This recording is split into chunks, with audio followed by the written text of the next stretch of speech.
When most people think of angels, they picture winged babies on clouds, glowing figures, strumming harps, or soft, gentle beings whispering peace. But the Bible presents a very different picture, one that is awe-inspiring, terrifying, and utterly supernatural. Today, we are diving deep into the Bible to uncover shocking facts about angels, who they really are, what they look like, what they do, and what roles they play both in heaven and on earth. We will explore powerful heavenly angels, the ones who fell, and everything in between. This is not fantasy. This is not tradition. This is the biblical truth about angels. Time to rethink angels. Angels are not what you think. Forget the diapers, harps, and chubby cherubs. The Bible describes angels as radiant, often terrifying beings. In Matthew 28, when an angel rolls away the stone at Jesus' tomb, his appearance is like lightning and his clothes as white as snow. The guards shook in fear and became like dead men. In Daniel 10, the prophet encounters an angel whose face is like lightning, eyes like flaming torches, and voice like a multitude. These are not soft beings. They are messengers of divine fire. Some angels have multiple wings, faces, or are covered in eyes. The Bible describes different types of heavenly beings with dramatic features. Cherubim, described in Ezekiel 1 and 10, have 4 faces of a man, lion, ox, and eagle, and 4 wings with wheels beside them covered in eyes. Seraphim in Isaiah 6 have 6 wings, 2 covering their faces, 2 covering their feet, and 2 for flying. And they proclaim God's holiness day and night. These beings are not just beautiful, they are fearsome, otherworldly, and designed to reflect the majesty of God. They can wield incredible power. In 2 Kings 19:35, one angel kills 185,000 Assyrian soldiers in a single night. In Revelation 7, angels hold back the 4 winds of the earth, and in Revelation 16, they pour out God's judgments on the world. These are not symbolic acts, they are displays of divine might. Angels are not weak. They are instruments of God's judgment and mercy. They're involved in spiritual warfare. Angels are not passive. They fight in real spiritual battles. In Daniel 10, the angel tells Daniel that he was delayed by the prince of Persia until Michael, the archangel, came to help him. In Revelation 12, Michael leads the armies of heaven in a war against Satan and his angels. The Bible makes it clear there is a spiritual war happening right now, and angels are on the front lines.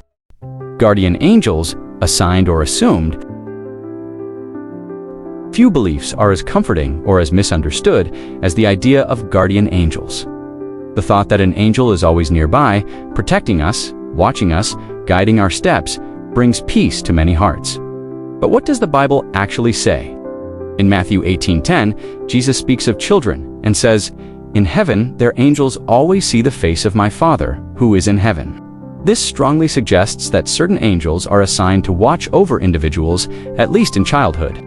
Psalm 91:11 adds, "For he shall give his angels charge over you, to keep you in all your ways." So yes, angels do protect, they do guard, but is it one angel per person? Are we each assigned a lifelong heavenly bodyguard? The Bible never says that. In fact, the picture we get is more dynamic. In Hebrews 1:14, angels are described as ministering spirits, sent forth to minister for those who will inherit salvation. Not permanently stationed companions, but messengers dispatched according to God's will. In Acts 12:15, when Peter is miraculously freed from prison, the disciples think the person knocking at the door must be his angel, a moment that may reflect a common belief in guardian angels. But even here, Scripture does not affirm it as doctrine. It simply records what they thought. What we do know is this: angels serve God, not us. They protect when He sends them. They intervene when it aligns with His plan. They are never to be worshipped, prayed to, or idolized. They are His warriors, His messengers, His invisible help, and they act at His command. So while the Bible supports the reality of guardian angels, it presents them not as personal pets or mystical companions, but as part of God's sovereign and powerful care for His people. They deliver critical messages.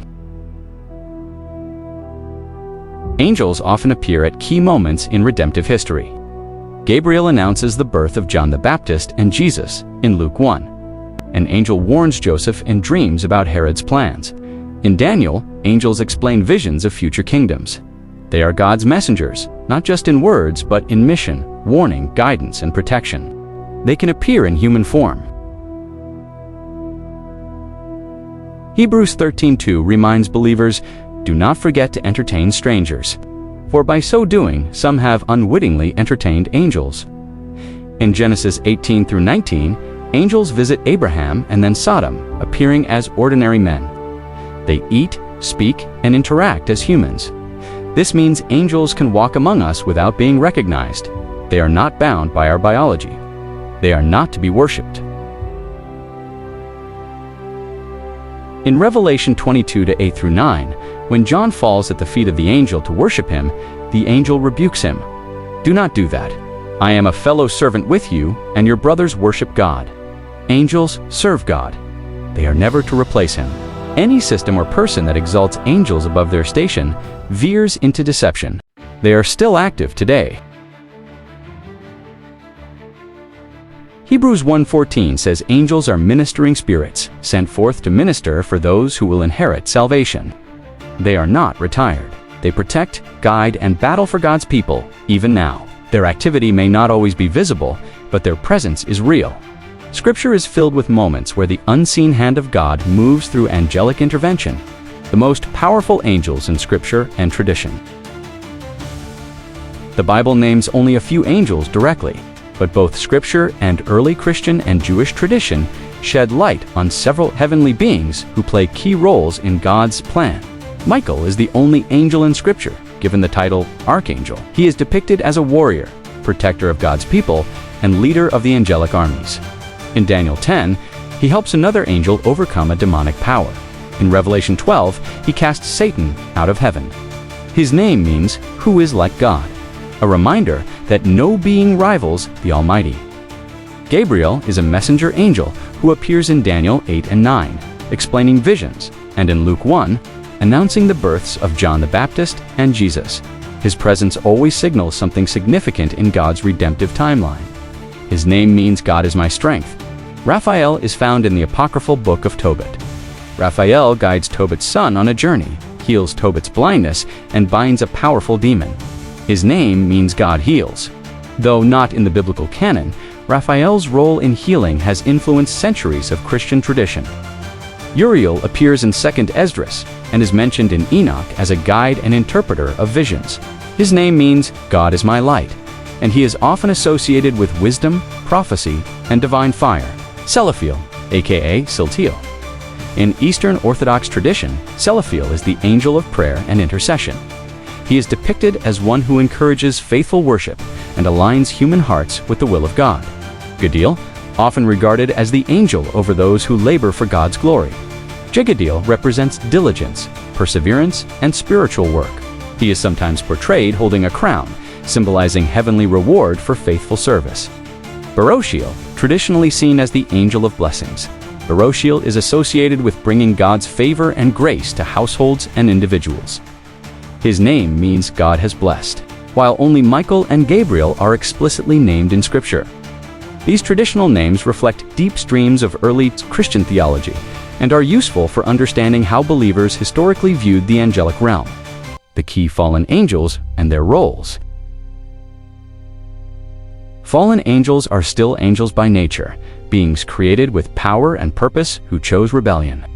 Scripture and historical texts name several who play major roles in the spiritual battle against God and his people. Satan, the chief of the fallen. Before we talk about demons, devils, or lesser-known fallen angels, we must begin with the one who led the rebellion, Satan. He is not a myth or a metaphor. He is a real, personal being, once a high-ranking angel who stood in the presence of God. According to Ezekiel 28:14, he was the anointed cherub who covered, perfect in beauty, until iniquity was found in him. Isaiah 14:12-15 reveals that pride was his downfall. He sought to exalt himself above the stars of God and to sit on the mount of the congregation. Jesus himself said, "I saw Satan fall like lightning from heaven," in Luke 10:18, showing that his rebellion led to immediate judgment. Revelation 12:9 calls him the great dragon, that ancient serpent called the devil and Satan. who deceives the whole world. And 2 Corinthians 11:14 warns that he masquerades as an angel of light, not with horns and a pitchfork, but with beauty, seduction, and deception. Satan is not equal to God, not even close, but he is a master manipulator, the father of lies, and the adversary of every soul. Understanding him is key to understanding all fallen angels.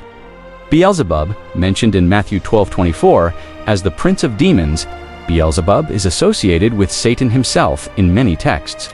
His name means Lord of the Flies, and he is linked to filth, decay, and corruption. The Pharisees accused Jesus of casting out demons by this spirit, to which Jesus responded with a strong rebuke. Azazel, mentioned in Leviticus 16 during the Day of Atonement ritual. Azazel is traditionally associated with the wilderness goat, the scapegoat sent away bearing Israel's sins. In the book of Enoch, Azazel is one of the leaders of the rebellious Watchers who taught forbidden knowledge to humans and led humanity into sin. Asmodeus is known from the book of Tobit. Asmodeus is a destructive spirit of lust who kills 7 husbands of a woman named Sarah. Though not in the biblical canon, he is often associated with unbridled desire and marital discord. Belial, a name representing worthlessness or lawlessness. Belial is mentioned in 2 Corinthians 6:15 as the counterpart to Christ. In the Dead Sea Scrolls, Belial is portrayed as the leader of the forces of darkness. He represents rebellion against divine order. Leviathan, this sea creature, described in Job 41 and Isaiah 27:1, is more than an animal. It is a symbol of chaos, evil, and destruction. In Isaiah, God promises to punish Leviathan, the twisting serpent, showing his ultimate power over spiritual evil. Abaddon, aka Apollyon, in Revelation 9:11. Abaddon is the angel of the bottomless pit, whose name means destruction. He leads demonic forces released during the 5th trumpet judgment. Though an angel, his alignment is with judgment and chaos. Shemihaza, found in the book of Enoch, Shemihaza is the chief of the 200 Watchers who descended to earth, took human wives, and birthed the Nephilim. He is portrayed as a high-ranking rebel who initiated one of the greatest corruptions of human history. While not all of these names appear in the 66 books of the Bible, they offer insight into how early believers understood the spiritual realm, especially the forces of darkness that still influence the world today. There is a clear hierarchy. Angels are organized. The Bible refers to thrones, dominions, principalities, and powers, Colossians 1:16. Michael is called the Great Prince, and Satan is called a prince as well. We see hints of order, archangels, Michael, messenger angels, Gabriel, worshipping seraphim, guarding cherubim. Daniel 4 speaks of watchers, a special class with oversight roles. This structure exists among loyal and fallen angels alike. Heaven operates in order, and hell mimics it in rebellion. Conclusion. Angels are not mythical, symbolic, or merely poetic. They are real, powerful beings created by God, some loyal, some fallen. The Bible shows us their glory, their purpose, and their role in God's plan. Whether delivering messages, waging war, or ministering to the faithful, angels reveal just how vast and mysterious the spiritual realm truly is. But above all, angels serve the living God. They bow before him, and so should we. Let the truth about angels lead you to worship, not the creature, but the Creator. He is the Lord of hosts, and he commands the armies of heaven. If this opened your eyes to the truth about angels, there is so much more to uncover. Do not stop here. Share this with someone who needs to know, and join the conversation in the comments below. And if you want to go deeper into what Scripture really says, not tradition, not Hollywood, make sure you subscribe and turn on all notifications. You will not want to miss what is coming next.